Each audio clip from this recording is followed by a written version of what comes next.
are tuning into the BOP, the BLERD official podcast. We are so excited that you are here. Oh my gosh, it has been an eventful week, and we can't wait to discuss it with you guys. My co-hosts are here, and they're ready to give you all their unsolicited opinions. Hilton George, how you doing? Hey, look, it's been a crazy weekend. Everybody's been everywhere. I just came from New York. They done snuck in a whole bunch of Emmys on me, and there's a bunch of news. And I was in a car in the back seat. I wasn't even in the front seat, so I couldn't even talk. You know, when you're in the back seat, you can't talk. You just interrupting other people's convo. Yeah. So I got a lot of pent-up conversation. So this is the right place all right. Well, I'm glad you saved it for us, because we want all that conversation. Miss Christi Renee, how are you? You are looking fabulous. Well, you know, geek is chic, honey. Geek yes. is chic. She is more phenomenal.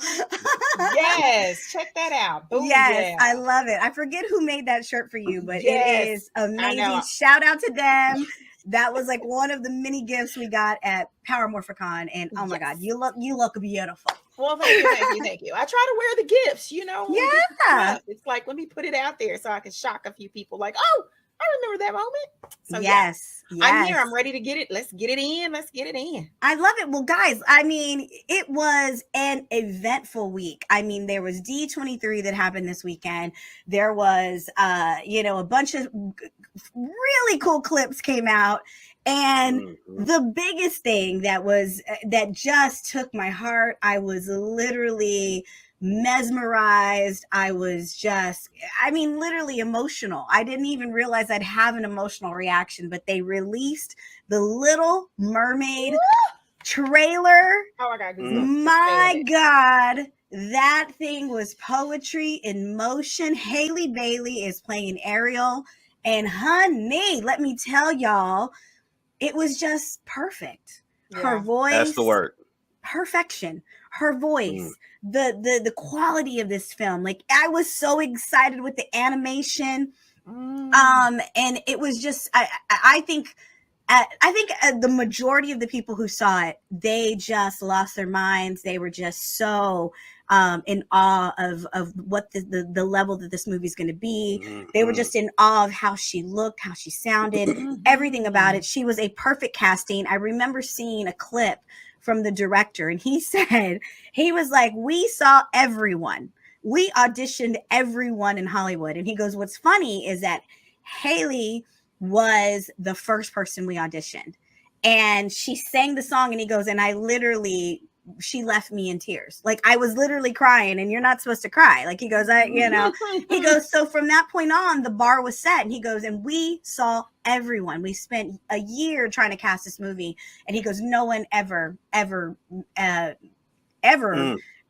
it to that level. And he goes, we screen tested. We did all these things. She is Ariel. That was her part. And she took it. She stole her heart. She took it. But of course, you guys know, instantly that 1 little % of haters, they lost their minds this weekend. People were mad. The racist people came out of the woodwork. They were mad. They were like, and then what was funny, the funny part is they were trying to like not sound racist. They were like, as racists do. Yeah, they were like, well, Ariel was a redhead, and as a redhead, it just offends me that the redhead. And I'm like, we're like, I read the funniest meme. Mythical creature. Yeah, they were like, this one. This one lady said, you're right, Ariel wasn't black. She was a mythical creature who combed her hair with a fork. Knock it off. You sound her hair racist. With a dingle hopper. Yeah, you sound racist and you sound ridiculous. You talked a lot about this, Hilton, online. You talked a lot about it. Tell me what obviously tell me the good, the bad, the ugly, because we had to experience that. Every time we get apart, we experience the good, the bad, the ugly. It's always got to run the full gamut. And, just like you said, the crazy thing is that the CGI technology has advanced so far that it doesn't even look like CGI. So when the scene opens up and you're going through the coral reef and you're seeing all the animals and things like that, that's all CGI. And you can't tell me that it ain't real. I'm like, oh, they went swimming. Oh, they shot this in the ocean. Yeah, I was like, oh my God. Like, so from just a I'm just excited from a movie perspective of what this is going to look like. Buffs, yeah, because this is the first live action that we're actually going to see of this, so they're really going to be able to play around and do some really cool stuff. Then Haley playing the role, I love how they did this. They had her singing first, and they didn't show her face, and they just had her kind of swimming around. You catching little glimpses like you might a fish if you were searching through the coral and trying to isolate a fish. She was just kind of like a tail whip here and whatever. And then you get to that verse where you're looking at her looking up at the camera, singing longingly, and you're just that like, Ariel, that money shot that they had of that with locks and it is red hair, by the way, so just in case anybody's wondering. And just and like black people can have red hair. I know a lot of people we make it all. We make gingers, we make redheads, we make blondes, we break it all in. Make it all. But just like you said, this is one of those things where America has race issues that they have not resolved. And the incel army obviously was out there just waiting to knock some part of it down. And the cool thing, I think, that kind of curbed some of it was that we knew Haley had been cast in this role for like a year. We've known this. This is not a shock to anyone. But we had not seen any screenshots. We had not seen anything live action. So I think it took a little bit of gas out of the haters' sail, to kind of make it happen. But the thing that really got me, and I think this is where the importance of it is there's a couple of videos that are already out on Facebook, on Facebook and TikTok and everywhere. YouTube, of reaction videos of little black girls seeing Ariel for the first time. In live action. And when you just see the reaction of these young black girls being reflected back to themselves of someone that they already knew. A lot of times they were already fans of Ariel because they've been watching the movie, the animated movie, and then seeing the live action being black. They recognize the song, and then they see that she's black, and they're just losing it, Even age 1 and 2 and 3, they recognize their blackness. Innocent, like, oh my gosh. And I think that is going to be the tone that is going to carry this movie into infamy or just this amazing generational movie that everybody's going to know and love. Because I really think it, just like we've always said, Disney puts care into everything they do. They have not missed a beat as far as writing and casting. So I'm super excited to see this. And all my macho card is gone on this one. I was like a little girl. I had my hairs on my arms standing up like, oh my God, this is amazing. It gave us that. Excited. It did that. Like I know there's a million people. I tell people this all the time. There are a million people who put together film projects, but there are people who they specialize in editing trailers. Like they get paid the big bucks to edit the perfect trailer. And whoever did this one, you did your job and obviously the filmmakers themselves, they envisioned this but the editor really, it gave us an emotional reaction. And like you said, you see these little girls and these little kids who they have the purest hearts. Like you can never argue with a child's heart. You can't argue with that. And you just see them light up and parents were capturing these moments. I know that spoke to you, Christy, because you are the mama. And I posted a video where it had like Haley when she first got the part. And then it showed the kids' reactions. And then you see the video, But I know that spoke to you, Christy, because you're the mama of the group. And I was like, oh my gosh. So what was your reaction, obviously, when you first saw it? Well, I've been, from the moment that I heard that the lovely Miss Bailey was going to be Ariel in the live action. I was already excited. And so this just took me to a whole new level of excitement and emotion to see a visual finally. And when her face emerges, it's just, again, every time I mention it, I get chills. But let me explain the relationship I have with the Little Mermaid in these kids. I raised them on these movies, but they wrote this stuff for me. Like, when they finally started to realize moons ago, you got to draw in these parents. I always talk about that. Like they'll make jokes that are like only the parents are going to get. Because you have to hold our attention as well. We have to take these kids. That's the only way you're going to get us into these theaters. And so, I know the script to The Little Mermaid verbatim. It is, I can quote, it's so much to that, but it is. So you were the original fan. I have been an original fan. And so I have a twofold to this. I love, love, love. I'm excited for what we're about to see soon with this film. And in addition to that excitement, I do want to speak to, first of all, I love the first one, and I would never knock, the first. What has happened is there's also this racial battle. Of course, we always expect them. They're the a-holes that show up to every uninvited to everything. So every pooper in the party, honey. Yes. But we ready. We stay ready. So let's get it if you dare. But there's this other audience that has been big in the news, and people are talking about it, how they people are saying Halle Bailey is eating down or killing, the first Ariel. And I wish I remembered her name. Oh my God, but it's been 1,000 years, I feel like. But she has come out in full support of Halle doing this role. She's like, I'm so excited, but there is a huge audience. I mean, they're probably insignificant when it comes to the grand scheme, the mass, but I'll speak to them directly. Y'all sit the hell down, take all the seats in the back. Don't bash. You don't, in order to compliment one, you don't have to, kick down the other. Exactly. So the original is what makes this new one so great, because the original has withstood. I mean, it has held its own for decades. Yeah, it's a Disney classic. It is an absolute classic. So what I just want to say, and if you're a bopper that's out there and you either are that person or know somebody that is clowning, with this whole narrative that, this new film, just totally kills or slaughters or annihilates, like they're using all kinds of words. I know, it's just awful. Have no room in this arena. Yeah. But no, I'm just so excited about it. So, I mean, again, I am too. With the exception of all the crap. Well, you know what it is? It's just like, I get it. Like, I've always been one of those people who said, if it's a classic, don't touch it. But this is the reality. We've been in this business for quite a while, and Disney knows that they were one of the first companies who was accused of not being diverse enough. Right. They know they've created all these princesses that does not reflect their audience, does not reflect the demographic that they're trying to cater to. And they didn't just say, oh man, well, we've got a classic and forget it. They have, I think they've made a conscious effort of like, we need to redo these, and we need to redo them the right way.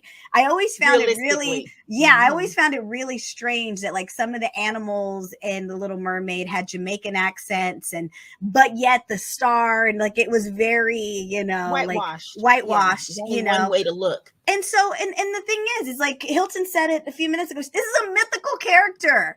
This is a made up, there's really, I mean, whether or not there are real mermaids in this world, none of us know. This is a mythical character. This is a mythical character that has been redone a million different ways. There is no reason why she can't be any color, it's like she's a mermaid, and I just think that it's gonna be, I know that they've taken their time, they've taken their care. And one thing they've noticed is that, Disney owns, they own Marvel, they own all these other companies. They see when they have diversified, they see when they have, made this movie for everyone, that everyone shows up. So I know Hilton had posted this one screenshot where people were just hating the video just to do it, right? Yeah. And I was like, that did nothing but made me decide, oh, you're going to at least see this 3 to 4 times. Whether you want to see it 3 to 4 times, I'm going to go see it 3 to 4 times just so that it gets that credit, and just so that they won't cancel out what the beauty that they put into this.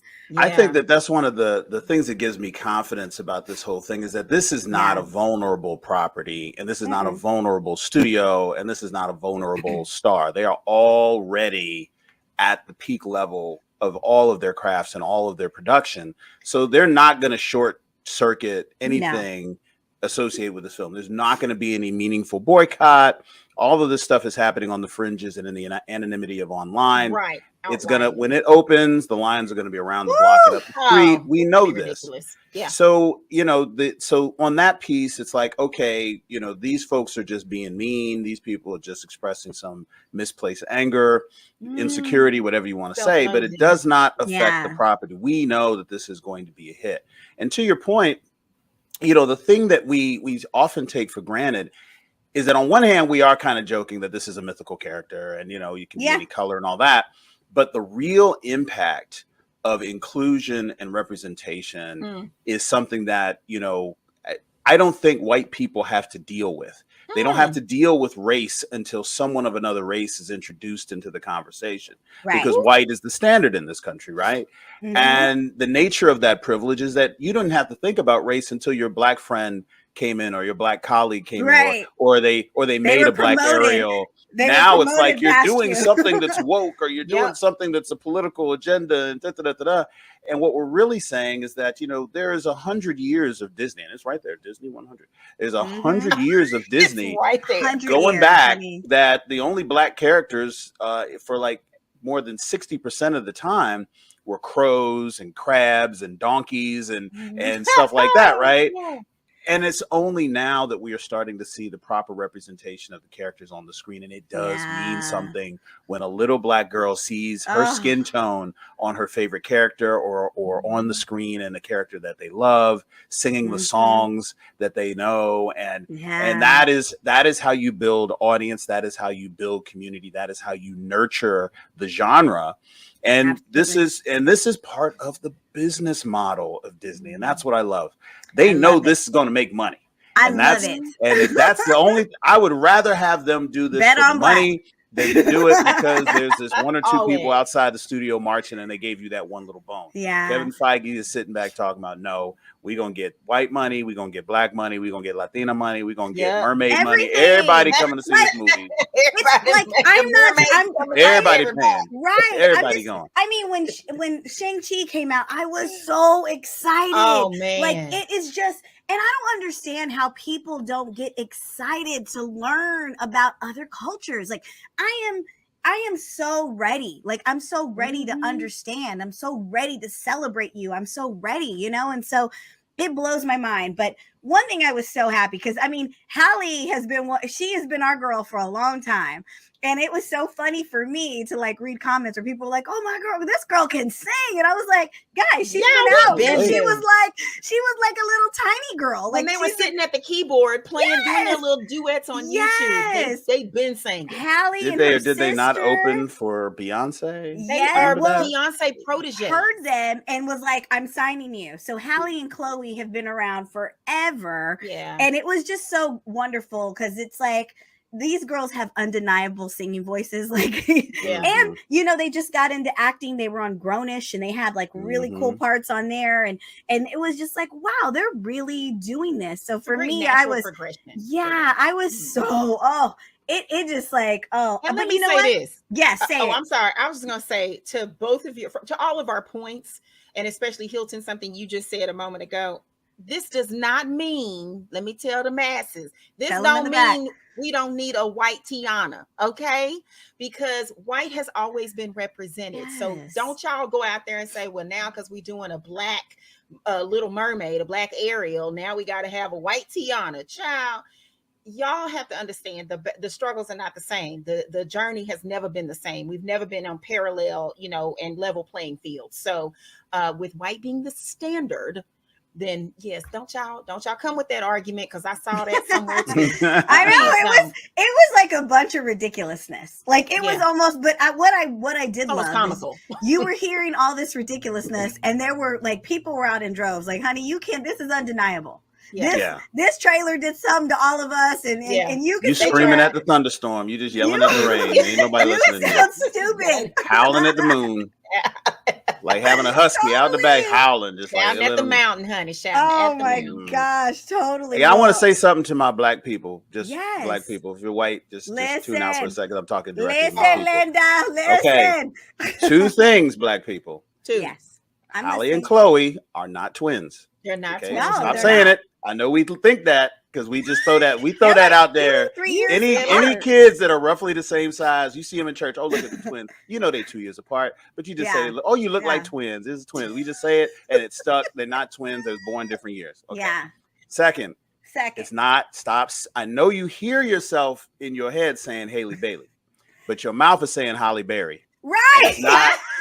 Holly Berry is not affiliated with this film. If you got to practice, gargle some tea, whatever it is to get your articulation. A friend of mine, a really good friend of mine, I will not say their names. They were like, I kept reading Halle Berry and going, why does she look so different? But this is dope. I didn't know Halle Berry could sing. Halle Berry. And he said it took him he watched the trailer 5 times in a row. He said, I couldn't stop watching. I kept looking at it. And he goes, and then I realized it's not Halle Berry, it's Halle Bailey. Haley Bailey. See, I can't. You got me confused. We default. We say stuff right in our head. I know we hear it correctly in our own head, but what's leaving our mouth? What if you got that little country twang, the way you roll your R's, whatever it is? We've been Holly Berrying and twinning them all. We will mess up some words. We will mess up. It don't matter. It's love. It's all love. Even if it all comes from love. That's why I say love. Halle Berry and the twins and anything else for the Black Coalition, Hilton? Anything else? Is that it? Well, since we're talking to the Black Coalition, I got y'all on the line. Tell them. It's House of the Dragon, not House of Dragons. Yes. Y'all been House of Dragoning, getting the wrong Google sites. Y'all bringing up weird porn movies and stuff, trying to Google the show. It's House of the Dragon, not House of Dragons. We're in the midst. Okay, you guys know we've already done a little sneak peek to House of Dragon, and that's the new Game of Thrones prequel. And Christi she's new to this fandom. She's new. We got her. She's watching. Did you watch the latest episode? I haven't yet. Don't tell me. Oh my God, I'm not gonna. I'm telling everything. I'm spoiling. Matter of fact, Dana in the control booth. Can you log Christi out so I can spoil this? Because I'm gonna tell you right now. Reaction video. I'm gonna tell you right now. No, y'all already know I love it. We already know I love it. But this last episode, we need Hilton, it must be something terrible in it. Dana, put it on the schedule. We need a reaction video.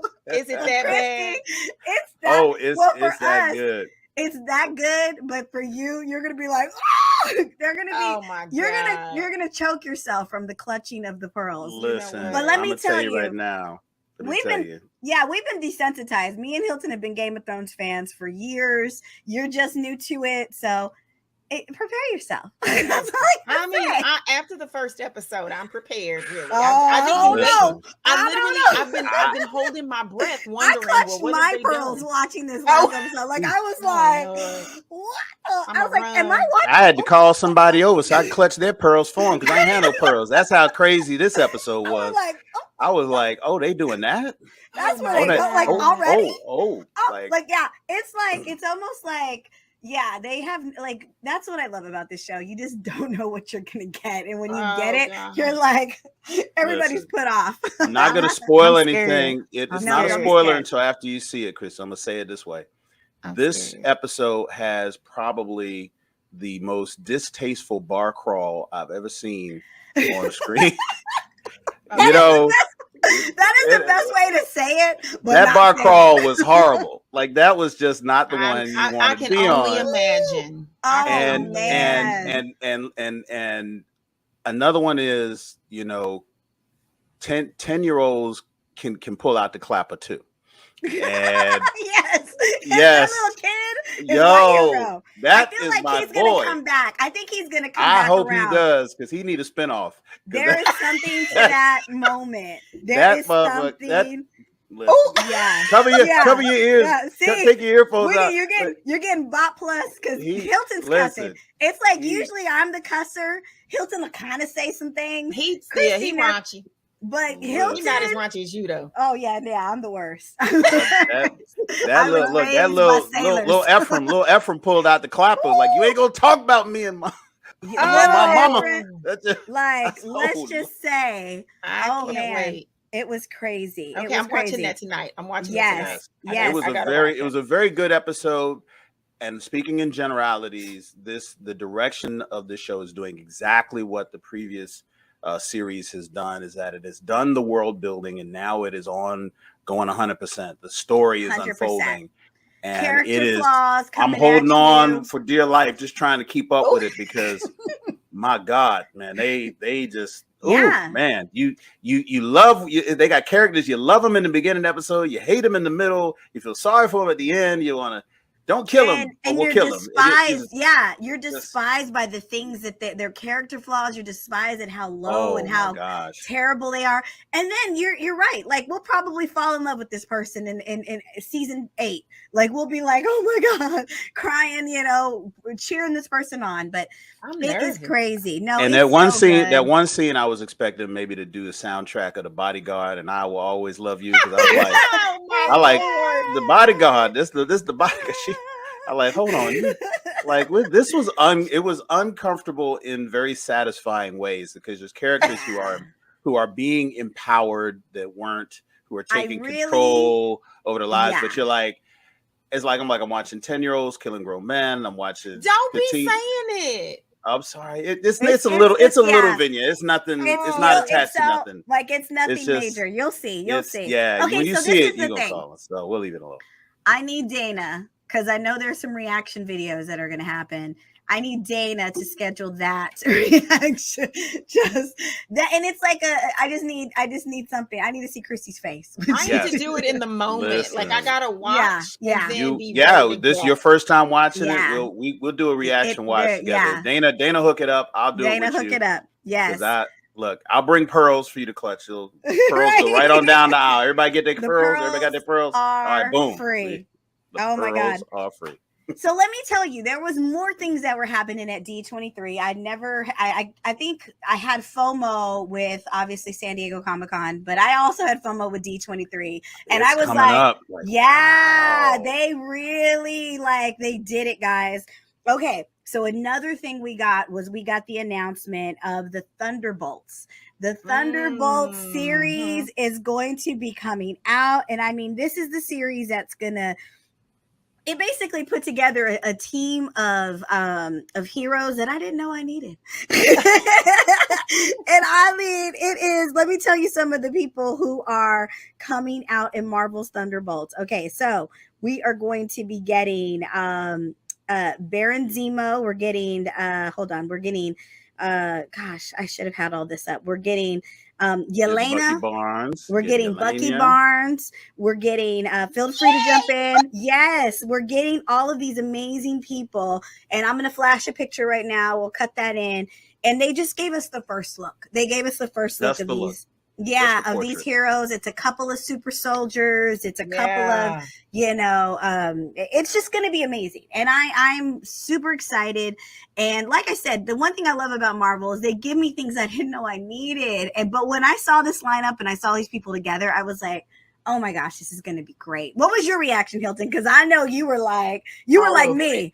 Listen, let's dial back for a second, because D23 is an branch of branding that Disney decided, no bust to San Diego Comic-Con, but they were like, why are we competing against all these other studios that are supposed to be doing stuff on the same weekend? And they do San Diego Comic-Con, but they really do D23.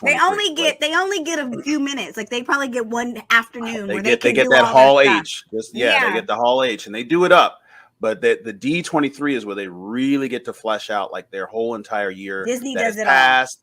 All. And I am finding myself increasingly feeling FOMO with D23, even more than I am with San Diego Comic-Con. Oh my God, I would have loved to have been in the room with that. But the Thunderbolts, if you don't know, are kind of like this mix of not necessarily sidekicks, but all these characters that have been in one or even less than one episode of a show or iteration of a movie franchise. And we don't know where they went, and we don't know what they're doing, but we know they're out there existing somewhere. So you get Baron Zemo, and you're getting the Abomination, and you're getting Bucky Barnes, and you're getting the U.S. Agent, and all of these characters that we're like, okay, they're going to do something. This title in the comics, they're kind of like the answer to the Avengers. So just imagine, instead of the Avengers being signed to the Sokovia Accords, where they're all kind of under control and under the aegis of government and all that, having the government assemble the team to begin with and kind of have that kind of control. And so these are some folks that are like kind of villains, but maybe not, or had a bad past. And, you know, they have an interest in being a part of this group because they're trying to rehabilitate their lives and all this sort of stuff. So the fact that they're leading with this and putting this kind of effort in and getting the original stars to come in and play, and it's not the full cast that was on the poster, but it's going to be fleshed out that way. I think they're going to do some amazing storytelling. I think they're going to do some really, really cool stuff. And we haven't even figured out what the plot's going to be. But I just know from the comics it's going to be amazing. It's kind of like the anti-heroes. Like Bucky's there, and it's almost like the anti-heroes. At one point they were the bad guy, or at one point they were the nemesis, or at one point you didn't know which way they were going to go. Like the Suicide Squad, but maybe not with suicide involved. Exactly. Did you guys know? I did not know this, but you know the U.S. agent. He's the guy who was the Captain America in Falcon. Yes. But did you know that was Goldie Hawn and Russell, Kurt Russell's son?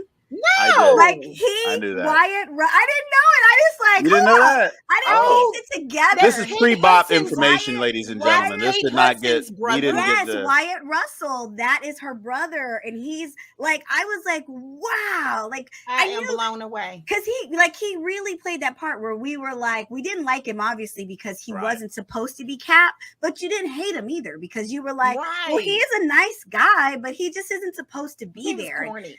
And he turned like and he was a super soldier. So it was one of those situations where it was like, what are they going to do with him? And then at the end, we saw him and we saw what's her name from Seinfeld, where she shows up, and it was like just this moment where you were like, okay, they're not. I know I can't ever think of names in the moment, so my apologies. It's really a Louis Dreyfus, the actress, but the character I can never remember. She's an award-winning actress, but she shows up at the end, and so you knew at that moment something's going to happen with them. Something is going to continue with this story, and even like what is the character that was in Ant-Man and the Wasp, the girl who's coming into the Thunderbolts? I think it's Ghost or Wisp. Yes, Wisp. Yeah, so she's going to be in the Thunderbolts, and again, it's another one of those characters who she didn't die in that movie, and she has this power, and so we knew like that was just it was just like a string that was floating in the air. We didn't know how they're gonna bring it back or how they're gonna tie this into something. And so I'm excited. I'm super excited. What's this actor's name? Because I always love to do a trail of connections. What's the actor's name that plays a U.S. agent? His name is Wyatt Russell. Wyatt Russell. So I love him. The first time I saw him was years ago in a Black Mirror. And I'm, Black Mirror is dark. Yes. And I love that. Yeah, his episode was incredible. And it's scary because it's probably happening right now. But then he was also in Under the Banner of Heaven. Yes. With Andrew Garfield, which that is a phenomenal show. He's a phenomenal actor. He's incredible. Him and the little Culkin brother. Oh my God, I can't believe the other in Succession, the guy who's in Succession. Yes. Yeah. They were incredible. But just to put, because these are our Avenger people, our Marvel people, and they do these incredible roles in these very dark, real drama acting. And so, he's great. I love him. Well, that's but what I'm not surprised now. Like Marvel isn't just picking these funny actors or these, their range. Yeah, their range of casting is they go for the real actor, as well as the funny guy, and then they'll have people you didn't even know had that in them. Like Chris Hemsworth, I'll tell you right now, he always surprises me with the complexity that he actually brings to this character Thor. Like he's just not a one note, like, and he's a beautiful specimen. Like he's a god. Like he really looks like a god. And then he comes and he's a full-fledged, like amazing actor. So that was another one of the things that I was excited about D23. The other thing that I was excited, and I hope you guys do a reaction video to this, is the Mandalorian trailer. They showed the new, you guys, I don't know if you guys are watching, but I was reposting everything from D23. I was like, oh my God. forgot. That was me on the BOP page posting everything. But we got the new Mandalorian trailer, and you guys know I am already a Grogu fan. Baby Yoda is my it's a child I didn't know I needed. And the Mandalorian, and I mean, you see the first trailer, and you know there are consequences because he took his helmet off, and they're like, you're no longer a Mandalorian. And it's like, and it just was so good. What was your reaction, Hilton? I know you were going crazy with me. There's so many implications, and I watched a couple of breakdown videos just to get some of this stuff wrapped around my head. Like, they're going back to Mandalore. And there's going to be a fight for the rule of Mandalore, and all these different clans, the Death Watch, which is the cult that they call it, that our character, the Mandalorian, actually, is from, that never takes their helmet off and is very, stoic and everything. But then there's other Mandalorians that you've met who have like these, no problem taking their helmet off, and they're, decorating their armor and all this sort of stuff. And all these clans are going to end up coming together and either fighting or uniting around, this burgeoning resurgence of the New Republic, and this whole idea of what is left of Mandalore to rule. Some of it's going to be taking place on one of the moons of Mandalore, because it's not, the whole planet is a desert because it was bombed to hell, back in Rebels, the animated series. So trying to figure out what they're going to actually do with it. Like, one thing you notice is that there's a droid in his fighter jet, in his fighter plane, where he hates droids. So what is he doing now that requires a droid in his ship that he was not doing before?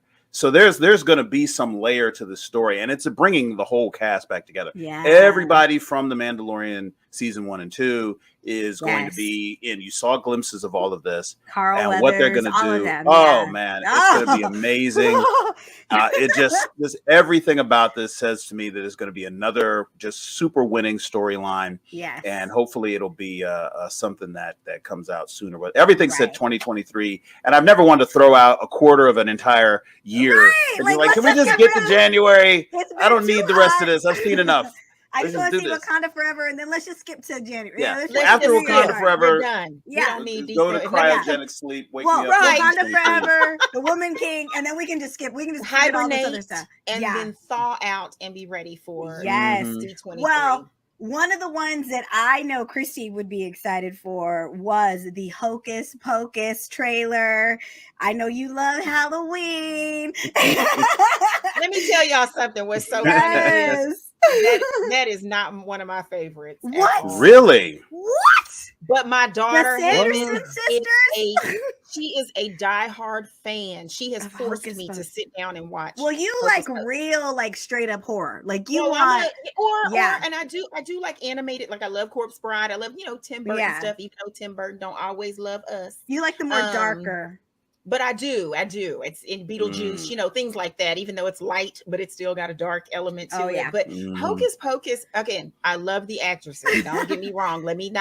I just never got into it. And when I first watched it, probably last Halloween, because I was almost at not at gunpoint, but my life was in danger. I have friends that are like that, because I said I'd never seen Hocus Pocus. They were like, what? I was know. Like, back up. Let's clap us. Sit down. And I got to live with the threat. So she was like, no, you're sitting down. We're going to watch it right now.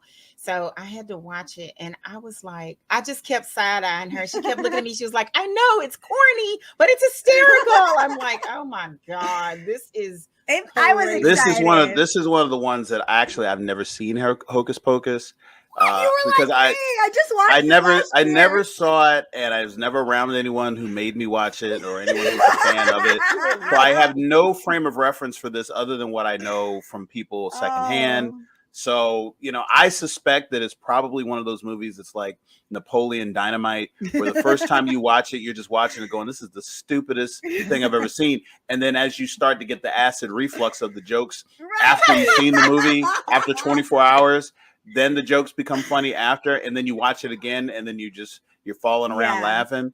I imagine it's something like that, but I haven't had my first hit. It is that. You know what it is? We need to watch it, and we're gonna watch the new one, but we need to watch it, and like every time they say spell, we take a drink of wine. And then by the end, it's all gonna be good. It was the greatest movie ever. Spell. Yeah, exactly. But no, it's actually very sweet, and I actually was excited. I mean, like I'll say, it wasn't. I think I liked that Halloween movie because it wasn't scary. It was more kooky and funny, and I like Bette Midler, and I love you know Sarah Jessica Parker. I love all of the witches. Like I love them. And so it's just fun. It's a fun family film, and I was super excited to see the trailer. And the trailer I love because it's bringing in 2 new young actresses, and they're getting their powers, and of course they show up, and it's just all a mess. And so I'm super excited, and it is a very diverse cast. So I was like, oh, nice. I love it. So I'm watching got it. The memo, honey. Yeah, well, Disney. I will always say this. They seem to be on the right page with we're going to make movies for everyone. Yes. We don't care who, what, when, why. We don't care who you are. We're going to make movies for everyone. And the majority of this country are friends. We all have friends. We're friends with everyone. There's just a small majority that lives in a place that they don't get any exposure. And so it's just breeds all this hate, this unknowing of, and that's one thing. It's crazy. It is crazy how we live in an age. Now I'm old enough to be grouchy about a lot of stuff that don't be matter, grouchy, right? But we turned that corner, right? I just know that when I was growing up, I was generating my own world that is now being depicted on the screen, big and small, everywhere, not just from Disney. And to live in a world to see my childhood and see the fantasy world that I grew up loving so accurately and beautifully depicted in dark shows and superhero shows and fantasy shows and cartoons gone live action and all of that is such a blessing that I have this bar that I could never really even hate some of these movies, even the ones that aren't that good, because we just live in this great age. But I keep meeting these people who are just so consumed with being mad about, this or that, or there's a woman doing this, or they race changing that, or there's a woke agenda here. And I'm just like, why are you blocking the beauty of the world that's now around you? How could you be happy about anything if you can't be happy about Disney movies? Right. Like what can you be happy about? How is that going to offend you? Of all things in the world, you're offended. No. And I mean, it's only one question. Who hurt you, sis? Who hurt you? We need therapy. I just think on tap. Yeah, I think it's a reflection. It is honestly a reflection of this world. It's a reflection of, like you said, the lack of mental health, resources that this country so desperately needs. Well, the world desperately needs, because we see it everywhere. There's a lot of things that are feeding into this just anger. People are just sitting at their computer angry. Like, I really don't think you would walk up to any of these people on the street and they would be like, half of them are going to have the courage to say the things they say on the internet. And then it's craziness. And so, the assignment this week was we watched a very nostalgic film. It's a remake. But that was one of the reasons why I was like, we should do this. We never review movies like this. We watched Pinocchio, the new release, because that's a classic. And for me, I was like, I didn't love it. I didn't love this new version, but the reality is that it's such a classic film. Yeah. If you can't enjoy Tom Hanks as Geppetto, I don't know what else we're going to be able to do for you. Yeah. Look, you got this piece is missing to the puzzle that we can't fix. Exactly. And I will say, I watched this new movie. I love the effects. I love Tom Hanks. Like, he can do any role. And I realized at one moment I was looking at this movie and I was like, Tom Hanks, this movie's been going on for 20 minutes and he is talking to himself. But like, there is no other real actor in the room. The cat isn't real. Pinocchio isn't real. The clocks on the wall aren't real. You just wait for him to yell, Wilson. Yes. Like, he is the king of carrying a movie and not even needing anyone in his. I think there were maybe 4 live actors that actually showed up to set. Everyone else was like acting against probably a tennis ball or a piece of gaffer's tape on a wall. Like they were talking to themselves. But it was such a good. I liked it for that. I liked the movie. I liked Tom Hanks, Cynthia Erivo with her. You know, she's got an angelic voice, and she showed up and redid. Yeah, she redid that song, and she said how much of an honor it was. She never in her whole life imagined that she would play, you know, that fairy Tinkerbell, and she you know, the fairy. Now she's not Tinkerbell; she's the fairy of Blue Fairy. Yeah, the fairy godmother, the blue fairy. And she goes, I never ever thought in my lifetime I would be given the task to sing this song. Like that just wasn't a role that we got, you know. She owned it. She killed it. She killed it. She killed it. Beautiful. And yeah, and I mean, it was just for me. I think that story, the movie, was a little disconjointed for me. But the story of Pinocchio, we all know it. We all love it, and it was a childhood favorite. So it didn't bother me that the new movie wasn't, you know, perfect. Yeah. I wasn't. My nephews are now 5 and 9, about to be 6 and 9, and they're just now getting the attention span to really get into the storylines and watch series, like watch Star Wars and then watch Empire Strikes Back and then watch Return of the Jedi, as opposed to, you know, little, you know, television shows made just for kids, Doc McStuffins and 30 minutes and all that. So they're really starting to get into fandoms now, and Disney has really captured their imagination. And I watch these types of shows and these types of movies as much as I can through their eyes, because they are getting their first exposure to movies that they might not otherwise watch if there was not a new release with Tom Hanks in live action, where the parents want to sit through 2 hours of, you know, watching this movie. And this is the kind of story that I think is kind of building that foundation of fantasy and lore and allegory, you know, because this is pop culture. Like we're all familiar with the Pinocchio story. Yes. You know, the wooden boy that wanted to be real. Like, you know, if you're watching other movies that are built around this, like you can't watch Shrek and get any of the jokes around Pinocchio if you haven't seen Pinocchio. Like it's even though it's a janky, funny, you know, psychedelic version of Pinocchio, the jokes are funny because we know the story. And it's like, you know, is he wearing women's underwear? Like, you know, it's like, okay, we get it, you know. So I'm glad that these are being reintroduced or introduced to this generation, because I think it's necessary, and they do such a good job with it. So I'm planning to watch it, actually, by the way. So you know, I'm anticipating it even more. You gotta watch it. It was such a cute. Like, I had so much this weekend. So are we saying the dragons? Hilton didn't do his homework. It wasn't me this time. It wasn't you, Christi. Listen, I had to either watch the House of Dragons. 45 minutes. I had to watch the Lord of the Rings, the Lords of the Rings, the Powers of Rings. I had to watch Lord the of the Rings this week, but yeah. Okay, so Christi, since you watched it, you did your homework. What was your thoughts? Well, Pinocchio, the new reimagined Pinocchio. It is truly a family film. There's nothing questionable about, you know. Well, that's a relief, because last time we had this conversation, I'm saying there was concern. You know, let me tell you, I think where a lot of these movie houses and writers or whatever, whoever's in charge, whenever they get these ideas or we're going to remake, you know, what they do is they tend to add these elements, and they start to push this envelope, and they think that because we're so desensitized that you have to now stray into those waters of, you know, and test everything and have to be so, and it's like, and this they did not do that. They stayed true to the form and to the true innocence of Pinocchio and old school Disney. Like, again, a real kids movie. It starts out a little slow in the beginning. And some of the conversation, you know, again, Geppetto is talking to himself a lot.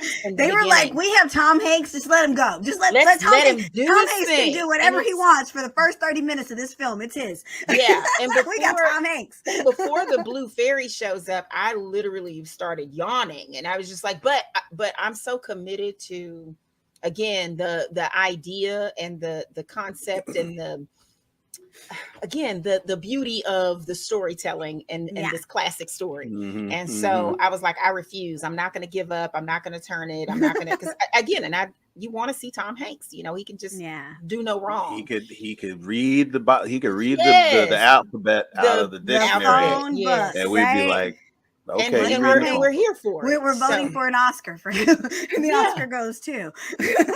So I thought that it was just it was a beautiful, again, it's visually appealing, and again, it stayed in the speed that children will fall in love with it, like we did when we were kids. Yes. So, and our parents before us, because Pinocchio is an old story. Like, it's such one of the OG original ones. Yeah. Not a Disney story. This was this is an allegory from 200 years ago. Yeah. So it was beautiful. I encourage everybody to watch it. Again, Hilton, it may be a challenge for you, but I think you'll enjoy it. I have the endurance. I can. In it. You're strong. I can do it. You know what?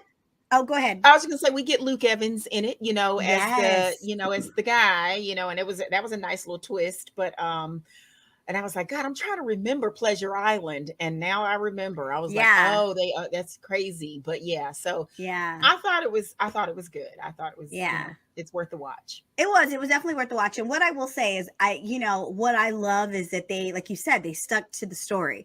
Like, I miss that, Geppetto created Pinocchio because he'd lost his own son, and his son had died. And like, it had been years since I'd even seen the animated version of Pinocchio. So it was like some of those things I think kids need. Like, kids, we want to shelter them from things, but the reality is there is real life happening around children.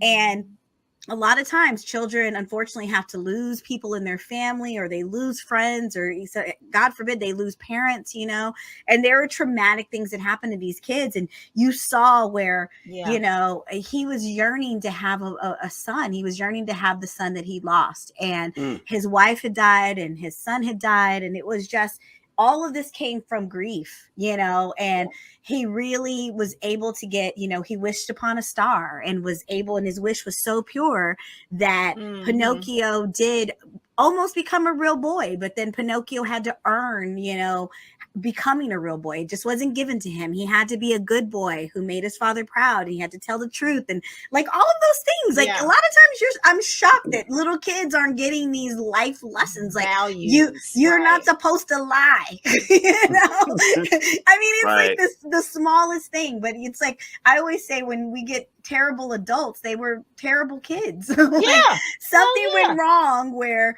someone didn't just give them the fundamentals of how you treat people and how you become humanity. So if nothing else, I encourage people to watch this movie because it has all of that. They didn't change it. Like Christi said, they all those little key golden moments that this Pinocchio, legendary story, it still has it in there. And you're rooting for him, and you're rooting for poor little Knight. Like, a lot of it, I was like, well, Pinocchio was naive. Like, the temptation was, he didn't know he was being tempted. So I was like, why is he being punished when he's so naive? He doesn't know. And I don't remember from the original story if the black girl that's in it. So again, we get some. I think that's new. I think her element was new, and she had the ballerina marionette doll. And it was interesting to see that Pinocchio didn't connect with the human that was controlling the doll. Yes. He connected to the doll itself. So the girl saw that and immediately realized, that's how I'm going to help him, because he doesn't I'm a human, and he doesn't. Now he realizes he doesn't trust the humans. Yeah. I can't trust the humans. I just want my father. Interesting. So I think that's new. Yeah. I think that's a new element to help new. push the story. But other than that, I mean, they didn't derail. They didn't make like Pinocchio kill people and do, he comes out with. Although I would watch that. I would watch it. I'm telling you. Pinocchio icing people. What? I know. Have you seen those clips where, I don't know what it is yet, I haven't researched it, but where it's like Winnie the Pooh is like a psychotic killer, and it's like a movie. Yes. And no one can be sure 100% whether it's a real movie. Is it a real or movie? If it's a spoof. And I'm sure it's a spoof. I'm like, it looks really, really scary. And I'm like, it's like kill Christopher Robin. It's like, it's like what is it? Piglet is in he's almost like Children of the Corn. Dana he's says in like it's a real Dana movie. says it's real. We got to do it. We got to watch it. We got to watch it for Halloween. I'm not ready. Oh, yeah. So they just right before he knifes somebody. But what smart marketing? What smart marketing is that where you're like dropping these pictures on the internet of this horrific, like Winnie the Pooh is a murderer, and it's like you're like, oh, and all of us have seen it, but we don't even know if it's a real movie. Like that's really good marketing. Crazy. Well, now we got to go see it. So there it is. That's on the agenda. That's on the agenda. Check box. Check that box. Yeah. Check that box. Oh. So well, it's beautiful. So Hilton, I would see, and again, the action, like the whale, like I forgot about the story of where they get stuck in the belly of the whale and how they have to get out and they set the fire and it's like that whole action sequence at the end. I mean, it's very, very good. Good animation. Yeah. Well, and it's crazy because, like you said, like the animation CGI has come so far. It's man. So incredible. I believe I'm in the ocean, honey. I believe that those things are real. Like that's how good it is. Man, I want to see Little Mermaid just because I want. Like I know. It made me think of that too. It was so realistic. So like I was like, what? Well, not to knock Aquaman, but if Little Mermaid has better CGI, and it will, I'm pretty sure. It already does. The trailer already does. Where they show up for 4 seconds. It's one. Yes, it's just one. It beat them out already. Oh man. Yeah. Okay, so guys, D23. We're going to be there. I think the next one they schedule it for 2024. We're not even going to get one in 2023. Oh, wow. But you never know. Yeah, like I was looking online and it said the next one's in 2024. But either way, we're at the next one. We are not going to miss out on this. We are not. It was Send us our tickets, Kevin Feige. Yes. Send us our tickets. Send us our tickets. I'm not standing in no lines. I don't do that. Us. Yeah, we need the boppers need to be there. We need to be giving out our unsolicited criticism and support, but oh man, I would have literally been screaming. I would have lost my voice because we didn't even scratch the amount of announcements that they had. Those were just my top favorites that I right off the top. Off the top of my dome. But yeah, it was amazing. So guys, that is it. We're already at the end. When we're having fun, it's crazy. The time just goes by really fast. But guys, thank you so much for tuning into the BOP. We are the BLERD official podcast. We are so excited you are here. We will see you next time. Bye. Bye.